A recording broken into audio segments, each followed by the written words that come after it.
کل کو جانیے۔ ضیاء الرحمان سابق صدر بنگلہ دیش ڈھاکہ سے چٹاگانگ گئے۔ وہاں وہ 30 مئی 1981 کو سرکاری ریسٹ ہاؤس میں آرام کر رہے تھے کہ رات کے وقت ان پر حملہ کر کے انہیں ہلاک کر دیا گیا۔ ان کو ہلاک کرنے والا بنگلہ دیش کا ایک فوجی افسر میجر جنرل منظور تھا۔ میجر جنرل منظور نے یہ گمان کیا تھا کہ صدر ضیاء الرحمان کو اقتدار سے ہٹانے کے بعد وہ بنگلہ دیش کی حکومت پر قبضہ کر لیں گے، مگر ان کا اندازہ غلط نکلا۔ فوج کے ایک دستے کے سوا عام فوجیوں نے ان کا ساتھ نہیں دیا۔ صرف 2 دن بعد 2 جون 1981 کو مخالف فوجیوں نے انہیں گولی مار کر ہلاک کر دیا۔ جنرل منظور کا جو انجام ہوا وہی اس دنیا میں ہر آدمی کا انجام ہو رہا ہے۔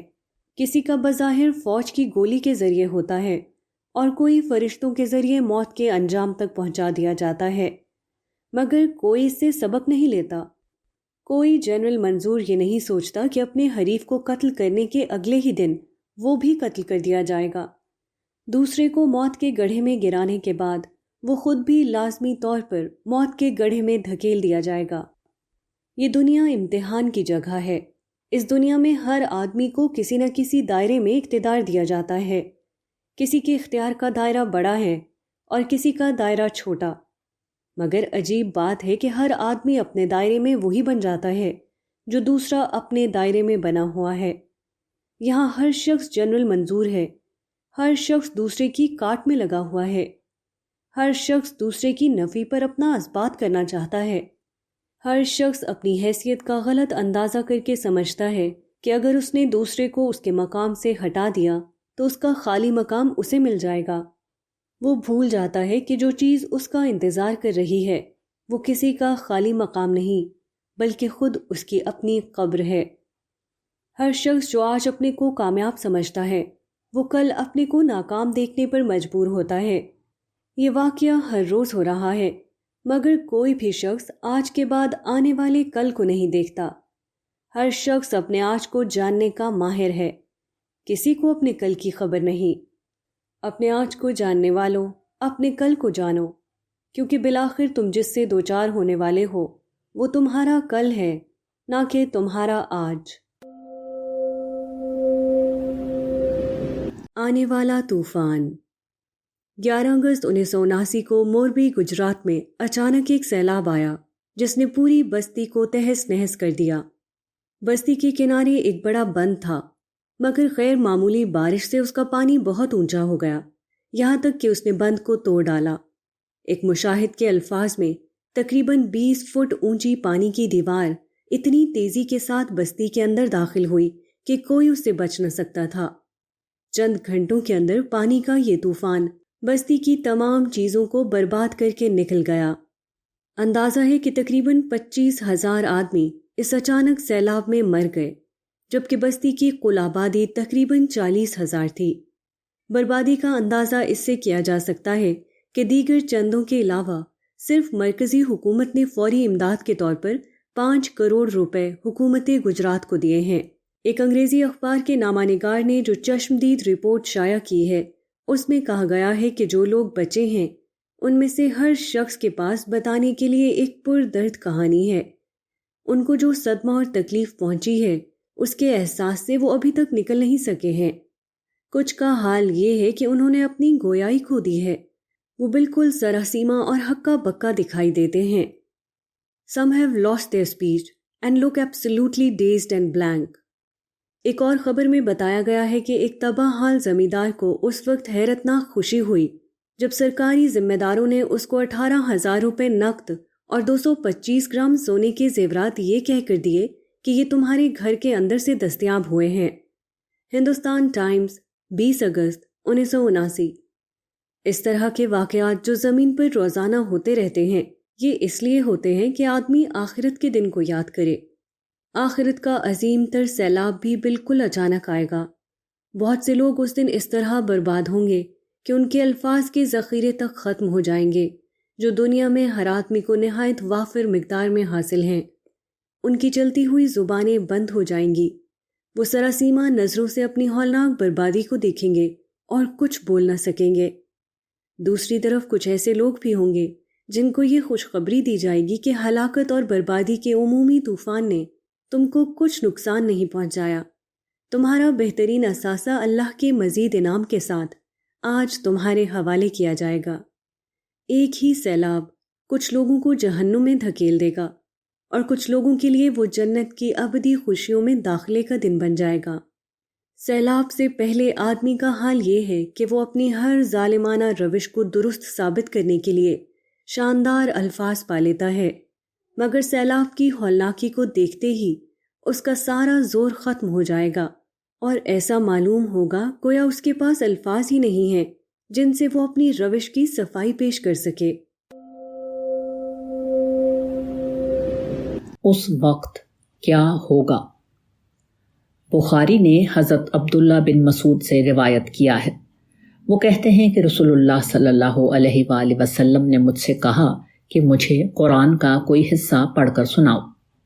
میں نے کہا، اے خدا کے رسول صلی اللہ علیہ وآلہ وسلم، میں آپ کو قرآن سناؤں اور وہ آپ کے اوپر اترا ہے؟ آپ صلی اللہ علیہ وآلہ وسلم نے فرمایا، ہاں، مجھے پسند ہے کہ میں قرآن کو اپنے سوا دوسروں سے سنوں۔ میں نے سورہ نساء پڑھنی شروع کی یہاں تک کہ میں اس آیت پر پہنچا، فَكَيْفَ إِذَا جِئْنَا مِنْ كُلِّ أُمَّةٍ بِشَهِيدٍ وَجِئْنَا بِكَ عَلَى هَؤُلَاءِ شَهِيدًا۔ پھر کیا ہوگا جب ہم ہر قوم سے ایک گواہ کھڑا کریں گے اور ان لوگوں پر تم کو گواہ بنا کر لائیں گے۔ آپ صلی اللہ علیہ وآلہ وسلم نے فرمایا، بس کرو۔ میں نے دیکھا کہ آپ کی دونوں آنکھوں سے آنسو جاری تھے۔ وہ وقت کیسا عجیب ہوگا جب خدا کی عدالت قائم ہوگی۔ کسی کے لیے ڈھٹائی اور انکار کا موقع نہ ہوگا۔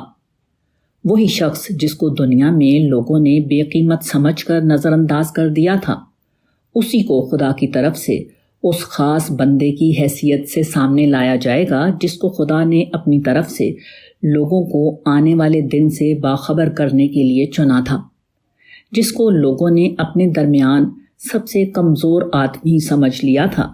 وہی اس وقت خدا کے حکم سے وہ شخص ہوگا جس کی گواہی پر لوگوں کے لیے جنت اور جہنم کا فیصلہ کیا جائے گا۔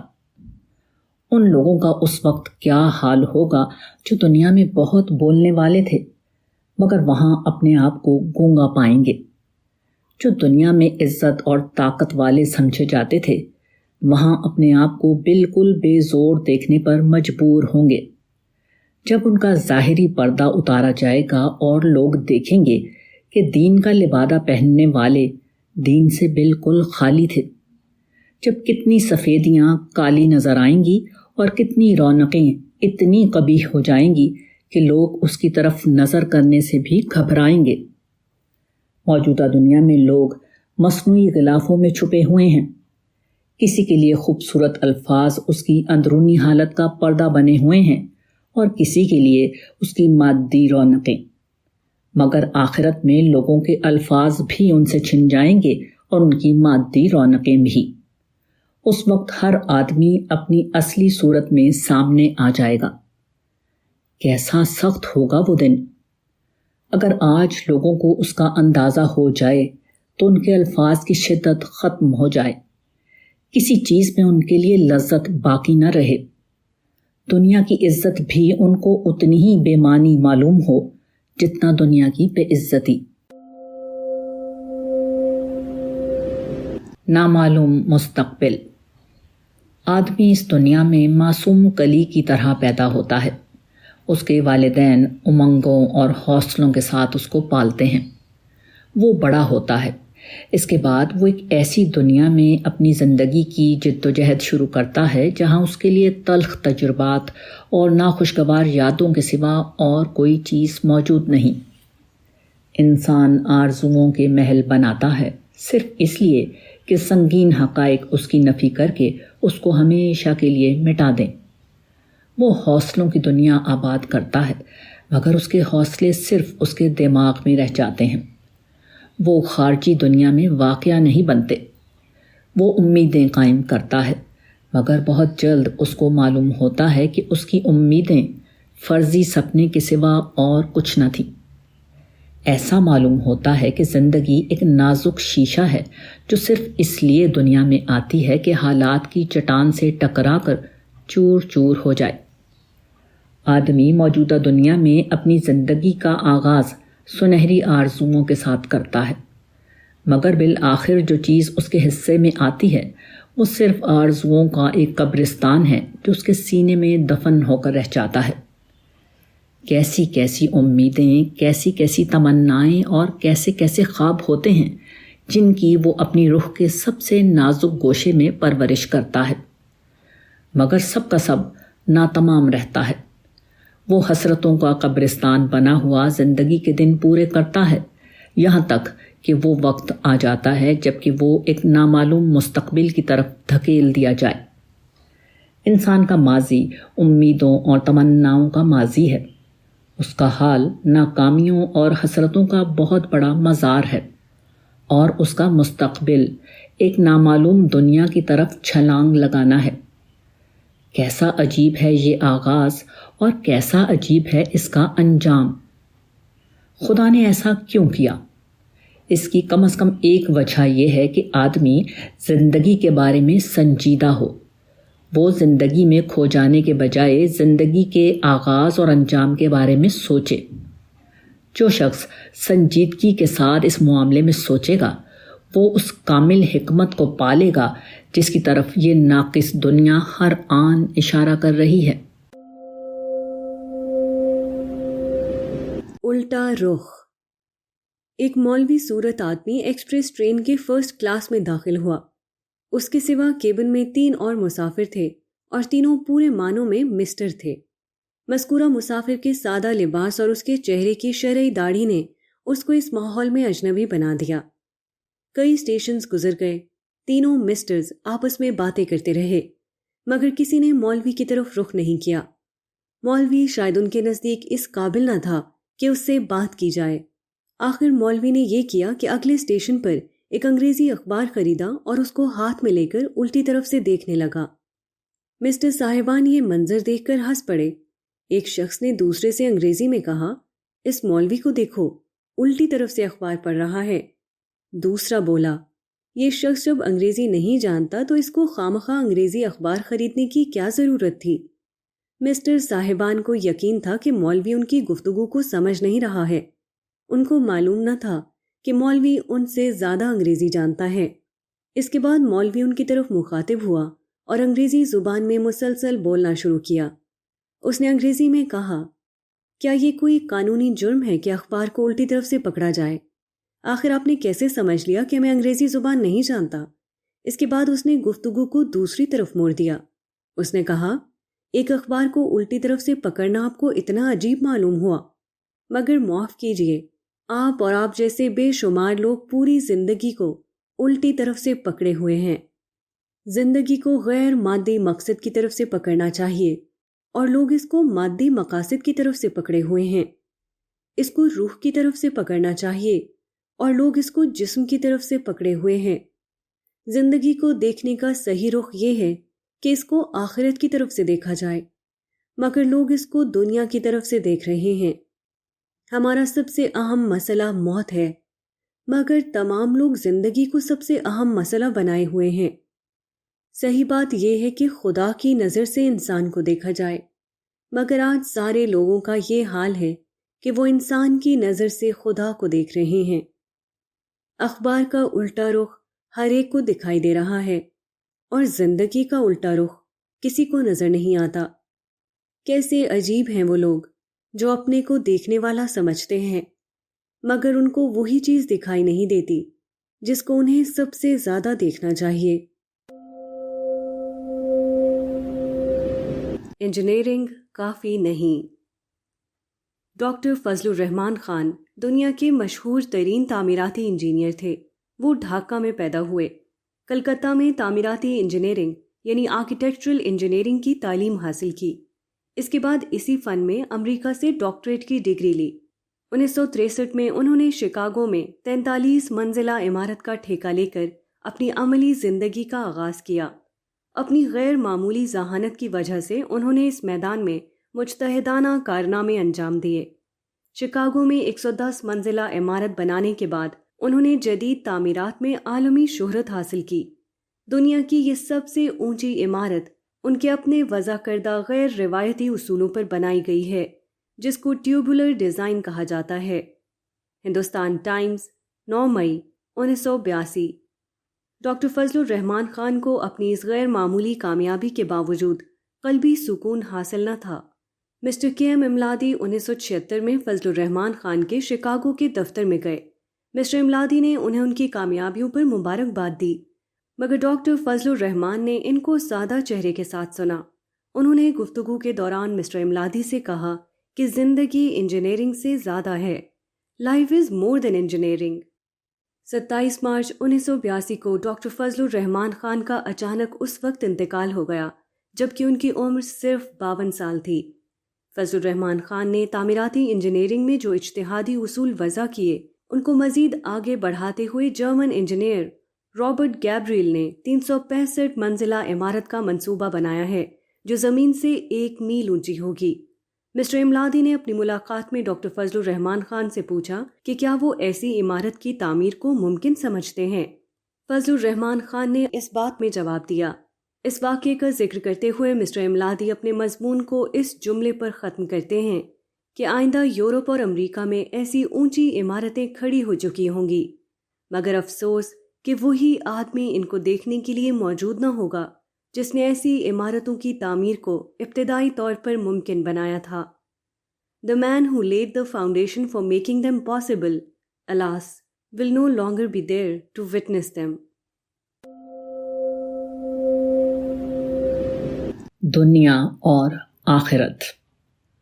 انسان کی سب سے بڑی طلب کیا ہے؟ یہ کہ اس کو خوشیوں سے بھری ہوئی ایک زندگی حاصل ہو۔ یہی ہر زمانے میں آدمی کا سب سے بڑا خواب رہا ہے۔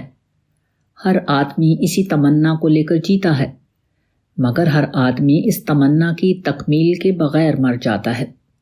سارے فلسفے اور نظریات، تمام انسانی کوششیں اسی ایک چیز کے گرد گھوم رہی ہیں، مگر آج تک انسان نہ فکری طور پر اس کو دریافت کر سکا اور نہ عملی طور پر اس منزل تک پہنچنے میں کامیاب ہو سکا۔ اس ناکامی کی وجہ صرف ایک ہے، تمام لوگ اپنے خواب کی تعبیر اسی موجودہ دنیا میں پانا چاہتے ہیں، مگر ہزاروں برس کے تجربے نے صرف ایک چیز ثابت کی ہے، یہ کہ موجودہ دنیا اس آرزو کی تکمیل کے لیے ناکافی ہے۔ موجودہ دنیا کی محدودیت، موجودہ دنیا میں انسانی آزادی کا غلط استعمال انتہائی فیصلہ کن طور پر اس میں مانع ہے کہ موجودہ دنیا انسانی خوابوں کی تعبیر بن سکے۔ ہم زندگی کو کامیاب بنانے کی طرف ابھی سفر کر رہے ہوتے ہیں کہ ہم کو موت آ جاتی ہے۔ ہم مشینی ترقیاں وجود میں لاتے ہیں، مگر صنعتی مسائل پیدا ہو کر ساری ترقی کو بے معنی بنا دیتے ہیں۔ ہم بے پناہ قربانیاں کر کے ایک سیاسی نظام کو وجود میں لاتے ہیں، مگر اقتدار کی کرسی پر بیٹھنے والوں کا بگاڑ اس کو عملاً بے نتیجہ بنا دیتا ہے۔ ہم اپنی پسند کے مطابق ایک زندگی بنانے کی کوشش کرتے ہیں، مگر دوسرے انسانوں کا بغض، حسد، گھمنڈ، ظلم اور انتقام ظاہر ہو کر ہم کو الجھا دیتا ہے، اور ہم اپنے آشیانے کو خود اپنی آنکھوں سے بکھرتا ہوا دیکھ کر اس دنیا سے چلے جاتے ہیں۔ یہ مسلسل تجربات ثابت کرتے ہیں کہ ہمارے خوابوں کی دنیا موجودہ زمینی حالات میں نہیں بن سکتی۔ اس کے لیے دوسری دنیا اور دوسرے حالات درکار ہیں۔ آدمی کی تمنائیں بجائے خود ایک حقیقی انسانی طلب ہیں، مگر اس طلب کی تکمیل کی جگہ موت کے بعد آنے والی اگلی دنیا ہے، نہ کہ موت سے پہلے کی موجودہ دنیا۔ یہی واحد چیز ہے جو ہماری دنیا کی زندگی کو بامانی بناتی ہے۔ اس کے بعد موجودہ دنیا جدوجہد کی دنیا بن جاتی ہے، اور اگلی دنیا جدوجہد کا انجام پانے کی دنیا۔ اس کے بعد آدمی اپنی وہ منزل پا لیتا ہے جس کی طرف وہ مطمئن ہو کر بڑھ سکے۔ موجودہ دنیا کو منزل سمجھنے کی صورت میں آدمی بالآخر مایوسی اور انتشار ذہنی کے سوا اور کہیں نہیں پہنچتا، جبکہ آخرت کی دنیا کو منزل سمجھنے کا عقیدہ اس کے سامنے ابدی سکون کا راستہ کھول دیتا ہے۔ ایک ایسی دنیا جہاں کھونے کے سوا اور کچھ نہ ہو، اور وہاں وہی نظریہ صحیح ہو سکتا ہے جو کھونے میں پانے کا راز بتا رہا ہو۔ کچھ کام نہ آئے گا۔ ایک صاحب سے بات ہو رہی تھی۔ 20 سال پہلے وہ معمولی مکینک تھے، اب وہ تقریباً 2 درجن مشینوں کے مالک ہیں۔ ان کے کئی کارخانے چل رہے ہیں۔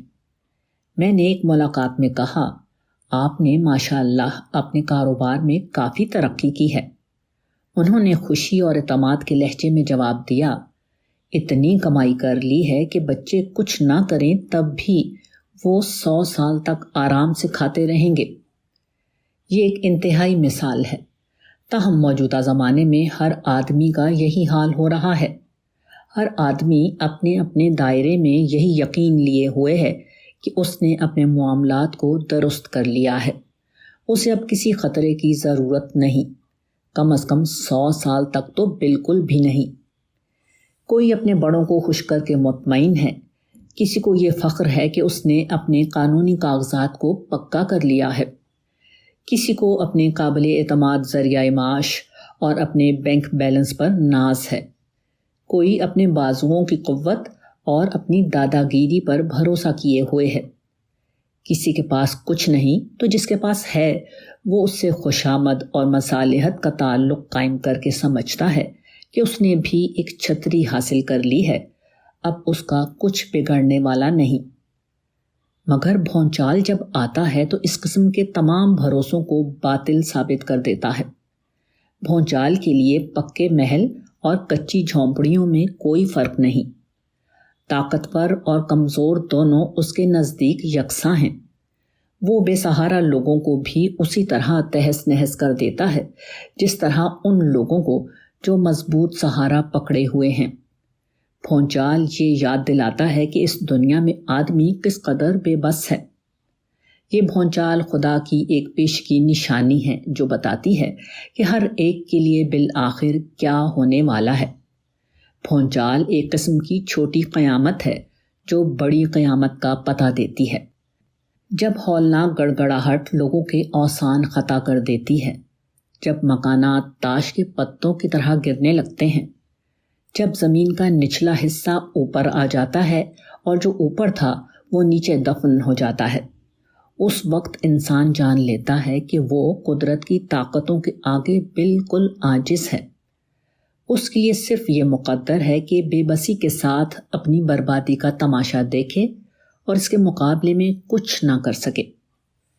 قیامت کا بھونچال موجودہ بھونچال سے اربوں اور کھربوں گنا زیادہ سخت ہوگا۔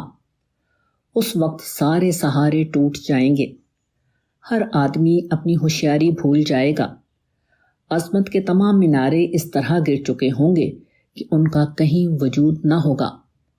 اس دن وہی سہارے والا ہوگا جس نے موجودہ چیزوں کو بے سہارا سمجھا تھا۔ اس دن وہی کامیاب ہوگا جس نے اس وقت خدا کو اپنایا تھا جب سارے لوگ خدا کو بھول کر دوسری چھتریوں کی پناہ لیے ہوئے تھے۔ ہر طرف فریب۔ آج کی دنیا فریب کی دنیا ہے۔ آج کے انسان کو ایسے نعرے مل گئے ہیں جن سے وہ اپنی شخصی لوٹ کی سیاست کو قومی خدمت کی سیاست ظاہر کر سکے۔ ہر آدمی ایسے الفاظ کا ماہر بنا ہوا ہے جو اس کے ظلم و فساد کو عین حق و انصاف کا روپ دے سکیں۔ ہر آدمی کو ایسے قانونی نقطے ہاتھ آ گئے ہیں جو اس کے جرم کو بے گناہی کا سرٹیفکیٹ عطا کر دیں۔ یہ دنیا پرستوں کا حال ہے، مگر خدا پرستوں کا معاملہ بھی اس سے کچھ مختلف نہیں۔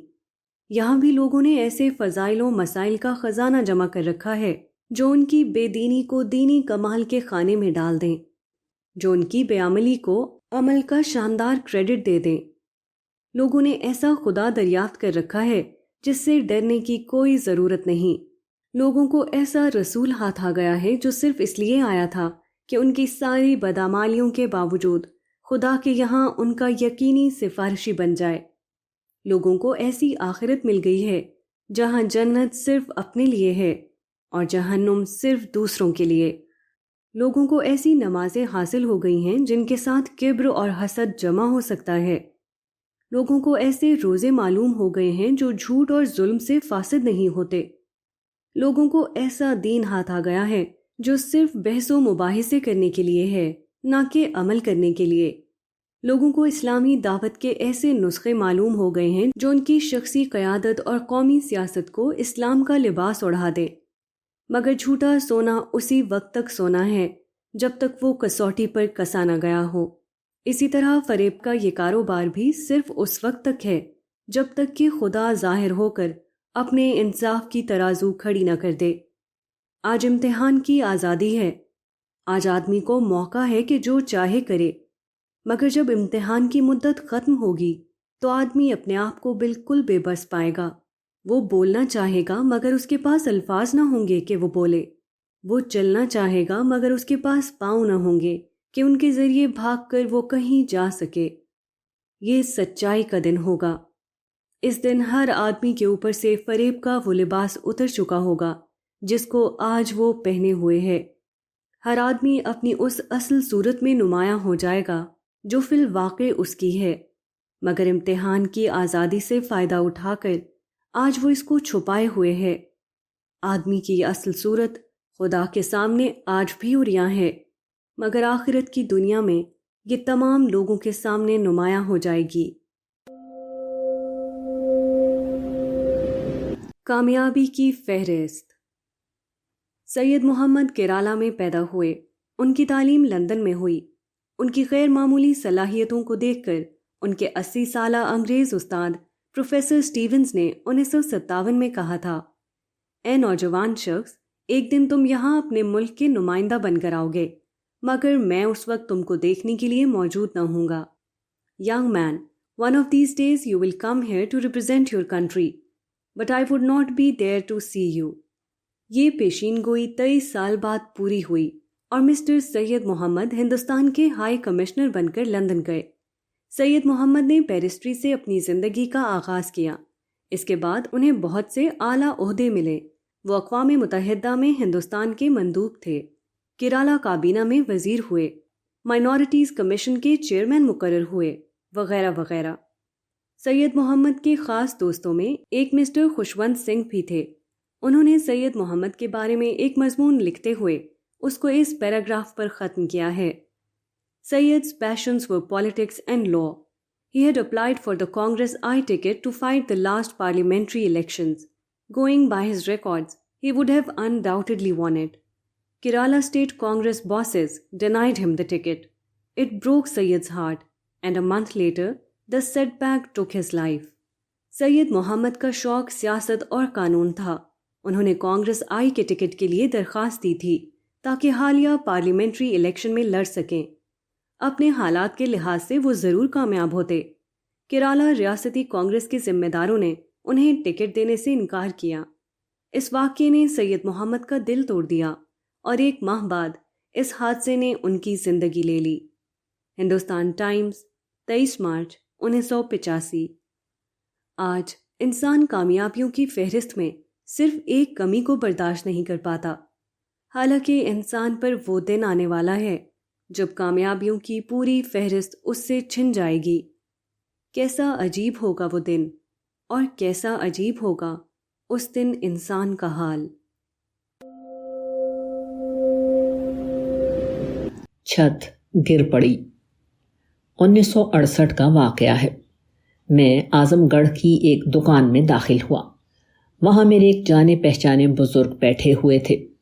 میں نے ان کو سلام کیا مگر انہوں نے کوئی جواب نہیں دیا۔ میں نے دوبارہ سلام کیا مگر میں نے دیکھا کہ اب بھی وہ خاموش ہیں۔ وہ میری طرف دیکھ رہے تھے مگر کچھ بول نہیں رہے تھے۔ کیا یہ کوئی دوسرے صاحب ہیں؟ میں نے سوچا، مگر میری آنکھیں اس شبے کی تردید کر رہی تھیں۔ جو شخص میرے سامنے بیٹھا ہوا تھا وہ یقینی طور پر وہی شخص تھا جس کو میں 15 سال سے جانتا ہوں۔ بظاہر یہ بھی ناممکن تھا کہ وہ مجھ کو بھول گئے ہوں۔ دکان کے مالک کو جلد ہی میری حیرانگی کا احساس ہو گیا۔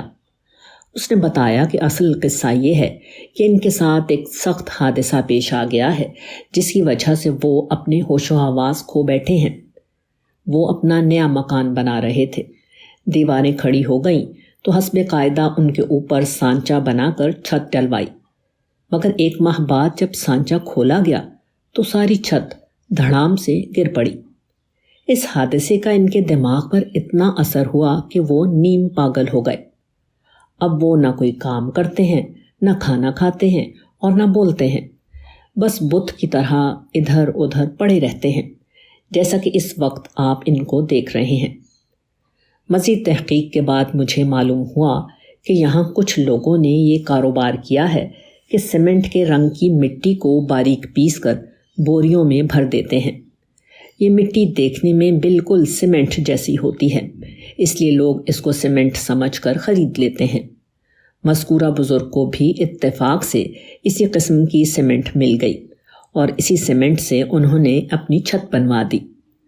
ظاہر ہے کہ ایسی سیمنٹ سے بنی ہوئی چھت کا وہی انجام ہونا تھا جو ہوا۔ اسی طرح کوئی دولت کو اپنی چھت بنائے ہوئے ہے، کسی کو اپنے الفاظ پر بھروسہ ہے، کوئی سمجھتا ہے کہ اس کے ساتھیوں کی مدد اس کے لیے کافی ہے، کوئی بڑوں کا سہارا پکڑے ہوئے ہے، مگر یہ سارے جھوٹے سہارے ہیں۔ قیامت جب ظاہری سانچے کو ہٹائے گی تو اچانک لوگوں کی چھت ان کے اوپر اس طرح گر پڑے گی کہ وہاں کوئی تنکا بھی نہ ہوگا جو آدمی کا سہارا بن سکے۔